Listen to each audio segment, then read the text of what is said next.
God, I never thought I'd see myself in this situation. I really didn't. I never thought, if I had any dreams at all. A red knit jumpsuit, a rehearsal room at NBC, the 1960s, and Goldie Hawn has no idea her afternoon is about to change. She's mid-rehearsal for Laugh In. Cameras aren't rolling yet. Then the door opens. A man walks in. Not just any man. The room goes quiet. Who was he? What could make an entire room forget how to breathe? He walks straight up to her, touzles her hair, says something strange, something she still remembers word for word, decades later. What did he say? And why did it stick with her for 50 years? She grew up on Beethoven, Bach, Vivaldi. She swore she'd never like rock and roll. So, what changed her mind? This is the story Goldie Hawn still tells. The day Elvis Presley walked into her world, a house built on Bach. The house was quiet in a specific way. Not empty, just ordered. Every sound had a place. Every hour had its rhythm. That's the kind of home Goldie Jean Hawn was born into, back in Washington, D.C., in the fall of 1945. Her father, Edward Rutledge Hawn, played violin for a living. Pit orchestras, mostly. The kind of work where you show up, you play your part exactly right. And nobody in the audience ever learns your name. It's a demanding way to make a living, precise, unforgiving. You don't get to improvise your way through a symphony. He knew Beethoven from his Bach, and he made sure his daughters did too. Vivaldi came through the walls some mornings, Beethoven on other days. There was no room in that house for noise that didn't earn its place. Every note had a reason for being there. Picture it for a second. A little girl, maybe 5 or 6 years old, hearing violin concertos before she's even old enough to read. Not because anyone forced her to sit through them, because that's just what the house sounded like. That's what mornings were. Goldie had one sister, Patty, who grew up to become an entertainment publicist. But there had been a brother once too, Edward Jr. He died in infancy before Patty was even born. The girls grew up never knowing about him at all. Nobody talked about it. Nobody explained. That's worth sitting with for a second because it tells you something about the house itself. Careful, composed. Certain things stayed behind closed doors, and nobody asked why. Grief apparently followed the same rules as everything else in that home. It had its place, and its place wasn't the dinner table. Her mother, Laura, ran 2 businesses at once. A jewelry shop, a dance school. Not exactly a woman with time to sit still. Her father conducted, when he wasn't performing, shaping other musicians the way he'd shaped his own daughters. Between the two of them, young Goldie got 2 educations happening at the same time. One in numbers and trade, learned at her mother's counter, watching how a business actually runs day to day. The other in scales and timing, learned from a father who measured the world in tempo and precision. It's an unusual combination when you think about it. Half her childhood was commerce, the other half was Vivaldi. And somewhere in the middle of all that structure, she formed an opinion about herself, a firm one. She said it plainly more than once in interviews years later, long after she'd become one of the most recognizable faces in American comedy.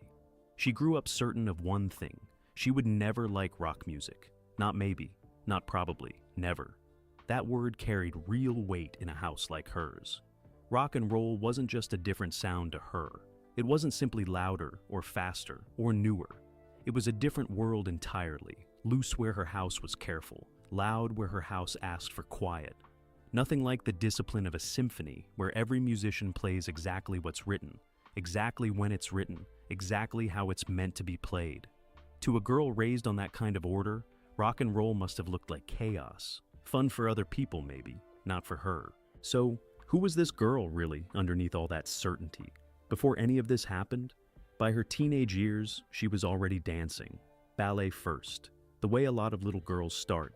Long hours at the bar, discipline again, just in a different form. Instead of a violin bow, it was her own body being trained to hit a mark exactly on time. Then a shift began. Not away from performance, but toward a different kind of stage. Something her parents' formal training could still recognize, even as it moved further from the strict classical world they knew. She wasn't rebelling against anything. She was extending the family business, just pointing it in a slightly different direction. Washington, D.C. in those years was a particular kind of place to grow up, quiet mostly. Government town. not the flashiest backdrop for a future Hollywood star. Her father was Presbyterian, her mother was Jewish.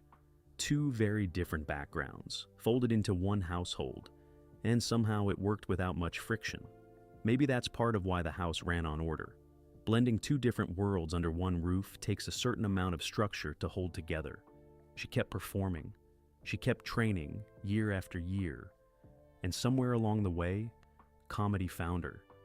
Not music, not rock and roll of all things. Comedy and a kind of physical, goofy energy that didn't look anything like what you'd expect from a concert violinist's daughter. That's an interesting turn, if you think about it. All that structure, all that classical discipline, and what it produced wasn't a violinist or a conductor. It produced someone who made people laugh for a living. Someone who could take a pratfall and make it look effortless, because underneath the goofiness was years of trained precision nobody in the audience ever saw. By the mid-1960s, she landed a spot that would change everything. A new sketch show built on speed. Fast cuts, fast jokes. Blackout gags that lasted seconds, not minutes. A title that would end up printed next to her name for the rest of her career, whether she wanted it there or not. Laugh In. It was filmed at NBC Studios, and NBC, as it turned out, wasn't just home to comedy writers, camera crews, and cue card operators. Other acts rehearsed there too, in other rooms, down other hallways. Musicians, singers, some of the biggest names in the country, sharing the same building as a group of comedians trying to land a joke in under 10 seconds. Nobody on that show knew, walking in each morning, coffee in hand, who else might be down the hall that day. That's the piece worth sitting with for a second. A girl raised on strict classical rules who swore up and down, more than once, that she would never care for rock music, was about to spend her afternoons in the very same building where rock and roll's biggest name rehearsed his own act. She didn't see it coming. Why would she? Her whole life, up to that point, had been building towards something else entirely. Discipline, structure, the kind of music you sit still for, hands folded, waiting for the next movement to begin. But rules like that don't always hold, no matter how firmly they were set in childhood. Sometimes it just takes one afternoon, one open door, one voice, to test everything a person thought they knew about themselves. And this next part is the piece she still remembers, in exact detail, decades later. Not the year, not the headlines, because there weren't any at the time. The small stuff, what she was wearing that day, what he said to her, word for word, how the whole room reacted before she'd even fully understood what was happening in front of her. That's coming. But first, it's worth asking the obvious question. If she was so certain, so completely convinced that rock music simply wasn't for her, what actually changed her mind? The answer isn't a slow drift. It isn't years of gradually warming up to a sound she'd once dismissed. It's one afternoon, one rehearsal. One man walked through a door at NBC, completely unannounced, and a girl who thought she already knew exactly who she was and exactly what she liked. She didn't. Not yet. Rehearsal room, NBC Studios. The rehearsal room smelled like coffee and hot lights, same as every other day. Goldie was there for Laugh In, different show, same building. NBC let different acts share rehearsal space back then. Comedy writers down one hall, musicians down another. Nobody thought twice about it. She remembers what she had on, a red knit jumpsuit, 70s style. She's mentioned that detail more than once over the years. Small thing, but she never forgot it. That's the kind of detail that tells you something. Not the big stuff, the tiny stuff. What you wore, what the room smelled like. Those are the details that stick when a moment actually means something. The door opened. Nobody in the room was expecting anyone. Certainly not him. He walked in like he owned the hallway. Goldie has described the reaction in the room as immediate. Every head turned. Every conversation stopped mid-sentence. She said it herself. He was beautiful, not handsome in an ordinary way, something closer to overwhelming. She's used the word breathtaking, not just for her, for everyone in that room. Think about that for a second. This wasn't some love-struck teenager describing a crush. This was a working actress on a hit show, surrounded by professionals. And still, the room forgot how to function for a few seconds. He walked straight toward her. Not a hello, not small talk first. He reached out and tousled her hair, like she was a kid he'd known for years. Then he said something odd, something she still remembers word for word, decades later. He told her she looked like a chicken that had just hatched. Not exactly the line you'd expect from the most famous man in music. Goldie didn't know what to do with it at the moment. She said she wasn't sure if it was an insult or a compliment. She chose to take it as a compliment. What else do you do standing in front of Elvis Presley, hair getting messed up, trying to figure out if you've just been complimented or teased? So why did a 5-second exchange stay with her for 50 years? Here's the answer, and it's simpler than you'd think. It wasn't the line, it was him. Goldie has said, plainly, she'd never met anyone with that much charisma, not before, not since. That word gets thrown around a lot in Hollywood. Everybody's charismatic, according to somebody. But she wasn't talking about stage presence or interviews or the way he moved on camera. She was talking about a hallway, a rehearsal room. No cameras rolling, no audience. Just him walking in and an entire room forgetting what it was doing 30 seconds earlier. That's the piece worth sitting with. Charisma you can fake for a camera. Charisma that clears a room without trying. In the middle of a Tuesday rehearsal with bad coffee and worse lighting. That's different. That's not a performance. That's just who he was. Picture the scene again for a second. A comedy writer somewhere down the hall, focused on next week's sketch. A group of dancers running blocking one more time before lunch. Ordinary work, ordinary day. Then a door opens, and none of that matters for the next few minutes. Goldie was in her early 20s, rising but not yet a household name. Elvis was already the most famous man in the country, maybe the world. The gap between them, in terms of fame, was enormous. And yet, the story she tells isn't about status. It's not about being starstruck by a celebrity. It's about a specific kind of presence. The kind that doesn't need an introduction. The kind an actress in her 20s, raised in a house full of Beethoven and Bach, had never actually encountered before. Because here's the thing nobody tells you about charisma like that.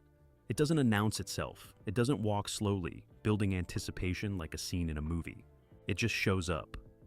Ordinary door, ordinary hallway. And somehow, the whole room shifts. She didn't get a long conversation. She didn't get his phone number or a second meeting, or some sweeping Hollywood romance you'd expect from a headline. She got a hair tousle, a strange line about a hatching chicken, maybe 90 seconds total. And still, decades later, she can tell you exactly what she wore. That's not a small detail. That's the whole point. Most encounters like that fade. You forget the outfit. You forget the exact words. You remember vaguely that something happened once, a long time ago. Goldie remembers all of it, sharp as the day it happened. Something about that 90 seconds did more than just interrupt a rehearsal. It planted something. Not romance, not a scandal. Something closer to a jolt. The kind of moment that quietly rewires how you think about a person, or a sound, or a whole genre of music you swore you'd never care for. Because remember where she came from. A house built on structure. A father who conducted orchestras. A childhood promise to herself that rock and roll simply wasn't for her. And now, here's the man who defined that entire sound, standing 3 feet away, tousling her hair like they'd known each other for years. She didn't fall for him that day. That's not what this story is. But something shifted, something she couldn't quite explain yet, standing there in her red jumpsuit, trying to decide if she'd just been complimented or teased. The answer to that question would come later, not from him, from a song. One song in particular that would take everything her father's house had built and quietly, permanently complicate it. The song that broke the rule. One song did it, not a concert, not another meeting, a song on the radio. Goldie has said it herself, plain and simple. Her father played classical music in the house. Beethoven, Bach, Vivaldi. She grew up certain rock and roll wasn't for her. Then, Don't Be Cruel came on somewhere, and everything shifted. She's used a specific phrase to describe it. That song took her right into puberty, not gradually, not over months of listening, right into it, like flipping a switch. Think about what that actually means for a second. This isn't a woman saying she grew to like a genre over time. This is a specific memory tied to a specific song that she still points to as the moment something in her changed. Most people can't name the exact track that shifted how they saw the world. She can.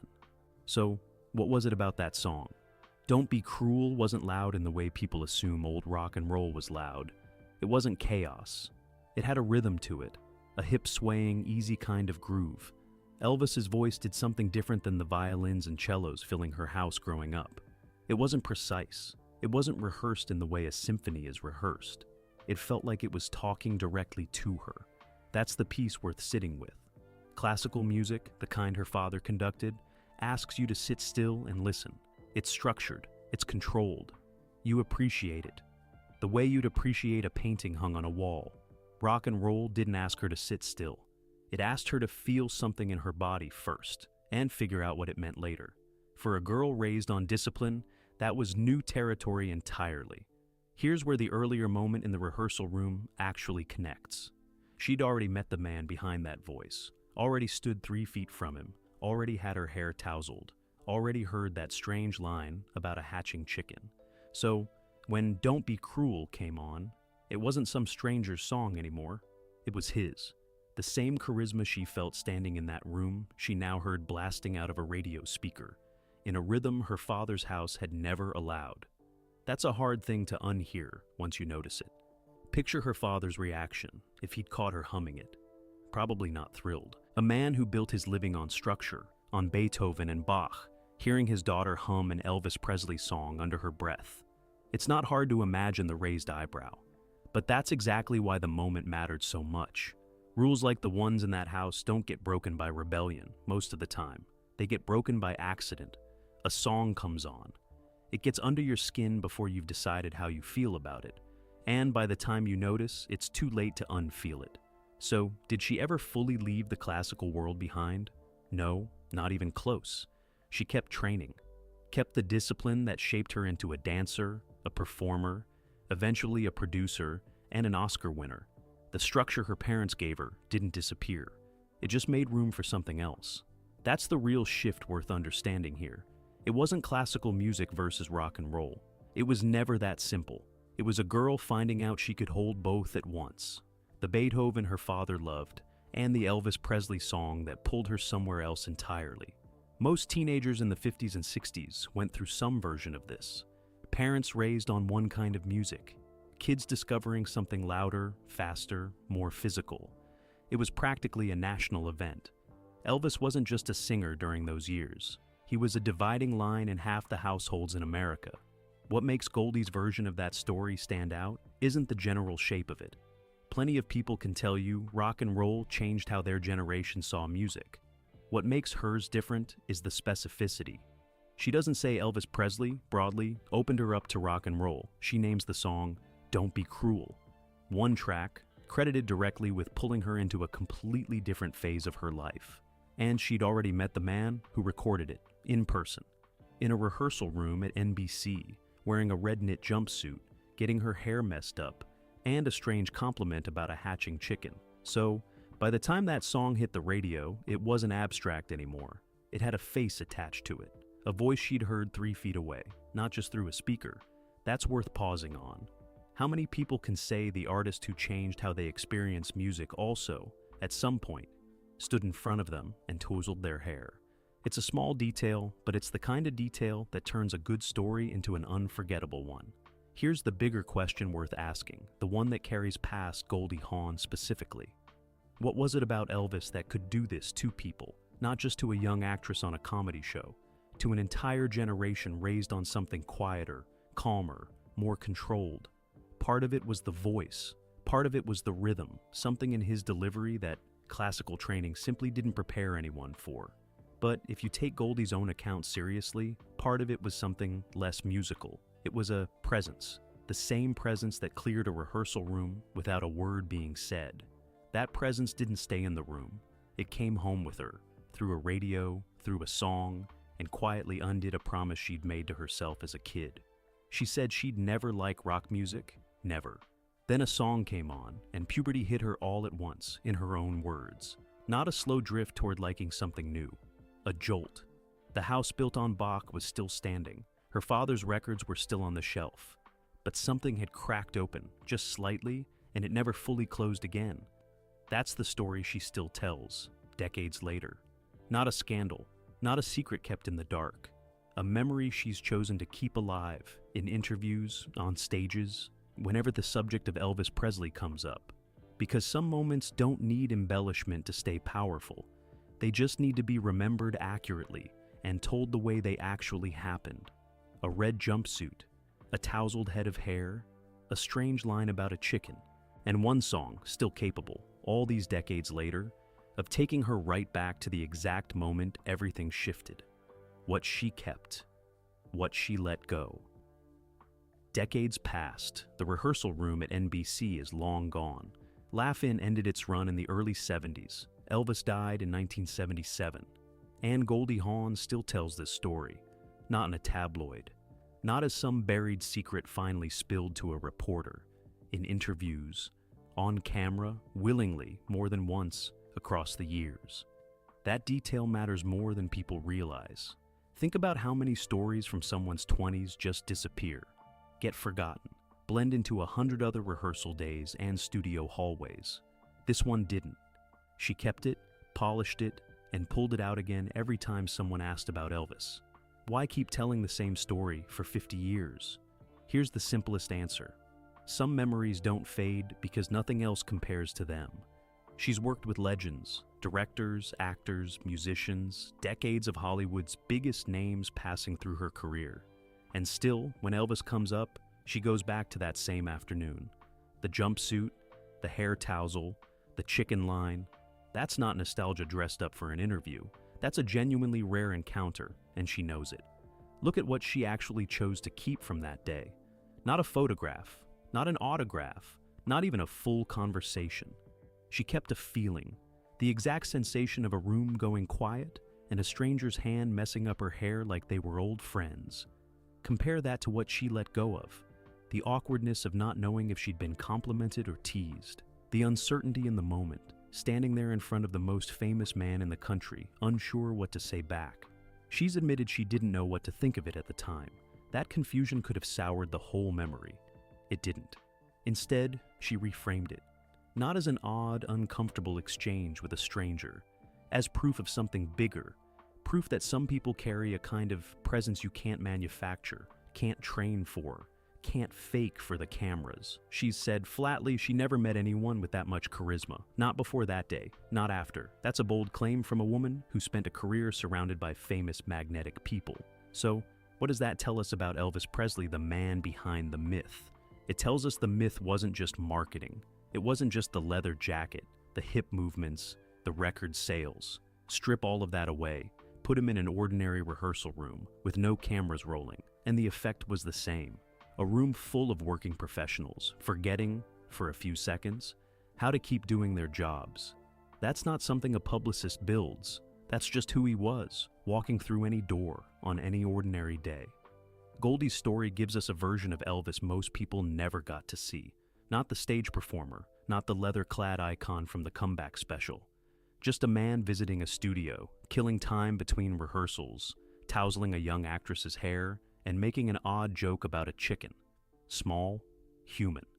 Almost forgettable, if it had happened to anyone else. But it happened to a woman raised in a house built on Bach and Beethoven, who swore up and down she'd never care for rock music. And that's what turns an ordinary studio visit into a story worth telling for 50 years.